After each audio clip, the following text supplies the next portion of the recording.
સુરેન્દ્રનગર જિલ્લામાં થતું કપાસના વાવેતરના બિયારણમાં સંશોધન કરવાની વેપારીઓમાંથી માંગ ઉઠી છે। બિયારણમાં ટેકનિકલ સંશોધન કરી ગુલાબી ઈયળનો ઉપદ્રવ તળે અને પાક ન ખરે તેમજ ઉત્પાદન વધે તે પ્રકારના સંશોધનની જીનિંગ વેપારીઓ માંગ કરી રહ્યા છે।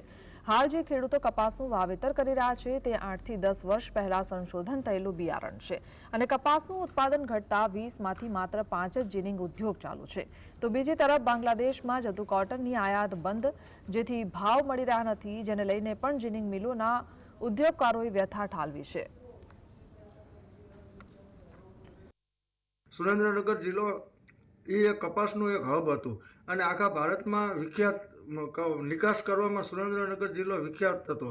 ત્યારે જે કપાસની ક્વોલિટી હોવી જોઈએ એ ક્વોલિટીમાં પણ નબળાઈ આવી છે અને નબળાઈ આવી એના કારણે નિકાસ ઘટ્યો સામે ઉત્પાદન ઘટ્યું। ઉત્પાદન ઘટવાના કારણે સુરેન્દ્રનગર જિલ્લો જે છે એ અત્યારે કપાસના મુખ્ય જિલ્લામાંથી નામ ગુમાવવાને આરે બેઠો છે। ખેડૂતોને ઉત્પાદન ઓછું છે એની હિસાબે ભાવ ઊંચા રહે છે। ખેડૂતોને ઉત્પાદન ઓછું હોય એટલે નીચામાં વેચવું પોસાય નહીં, એમનો પણ ખર્ચ વધી જાય છે। વીઘે 8 થી 10 મણ કપા નીકળે છે, એની જગ્યાએ 30-40 મણ કપા નીકળે ખેડૂતોને તો એમને ખર્ચ ઓછું લાગે અને એમને પણ પોસાય વૈશ્વિક લેવલે।